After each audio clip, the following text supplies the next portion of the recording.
So we're talking about fasting, and a couple of things I want to point out. One, we looked yesterday at the fact that Jesus fasted, and if he did that, I shouldn't need any other reason if I want to be like him and follow him than to do what he did. But let's add to that. In the Sermon on the Mount in Matthew chapter 6, verse 16, Jesus literally says, when you fast, and then he goes on to talk about contrasting how the Pharisees fast and how he would want his followers to fast. So there's three things that kind of stand out to me in this text because he challenges them, do not be like the Pharisees who disfigure their faces when they're fasting so others will know that they're going through the fast. But he's wash your face, look good, so no one knows you're fasting.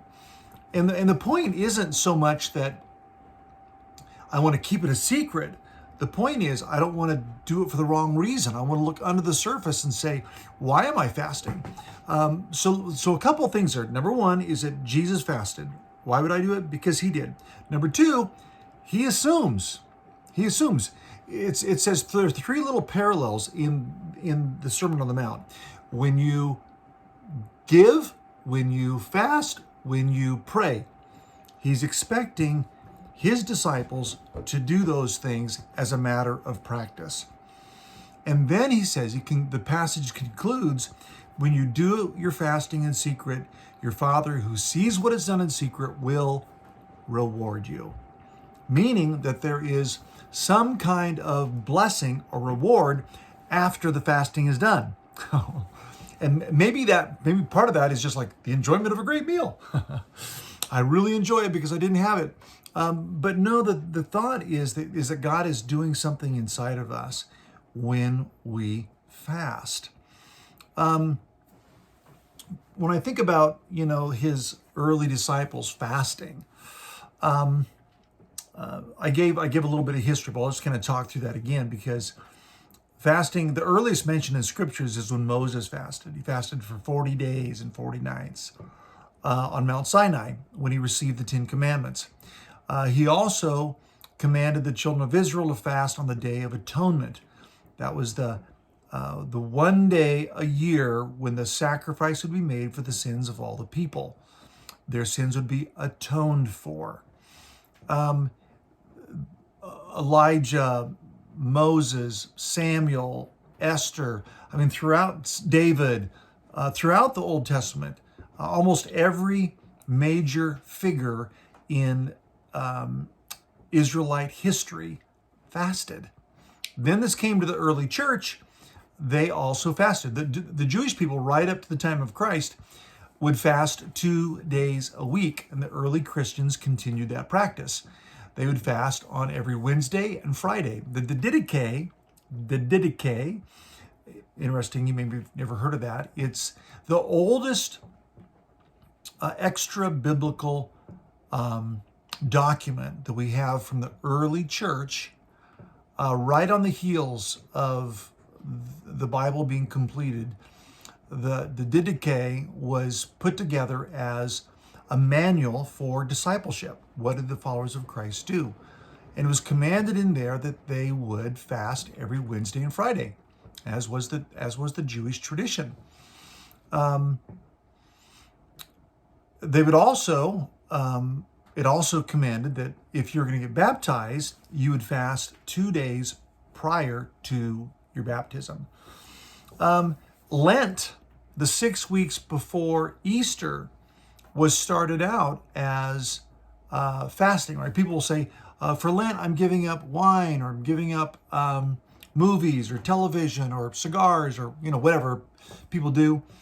That's not how Lent started. Lent started as a fast. They would fast through the day, eat an evening meal, fast the next day. For 6 weeks, a person might fast with basically having one meal a day.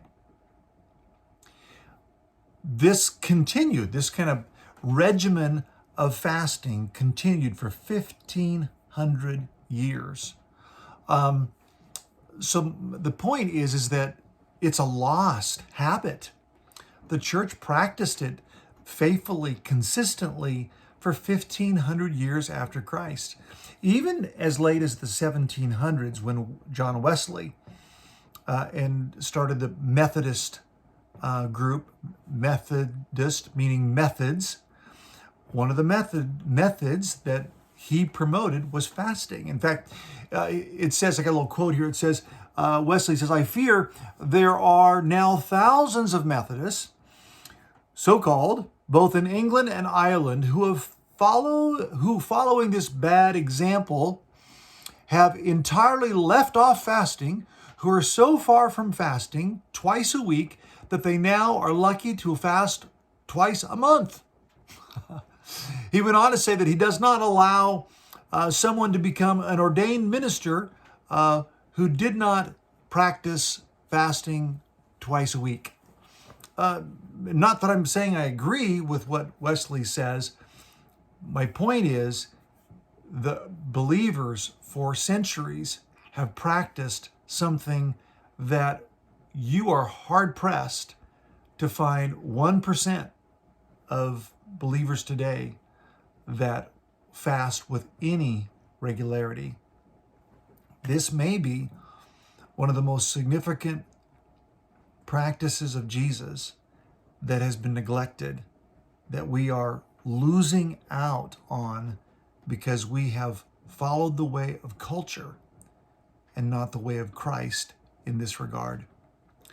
I wanted to give you just a couple more reasons why we said because Jesus fasted, because he assumed his followers would fast. It was his assumption that we would fast. The third thing is to offer ourselves to God. And the fourth one is to train ourselves to die to the flesh. I'll pick those up on Friday and talk about those last two a little bit. And then tomorrow, if you want to watch a devotional, I'm going to have one about just being thankful.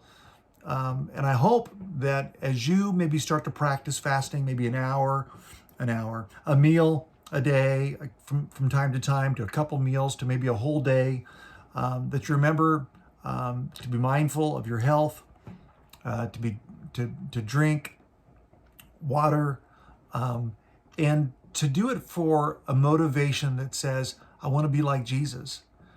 To do it with a motivation that says, he invites me into this practice and assumes I'll do it. To do it as a way to offer ourselves back to God and to train ourselves to die to the flesh. We'll talk more about that on Friday. That one's absolutely huge. Love you. God bless you. Happy Thanksgiving. Have a great day tomorrow. If you have time, watch tomorrow's devotional. We'll be on Thanksgiving, the power it has in our lives. Lord bless you and keep you. The Lord make his face shine upon you and be gracious to you. The Lord turn his face towards you and give you peace. God bless.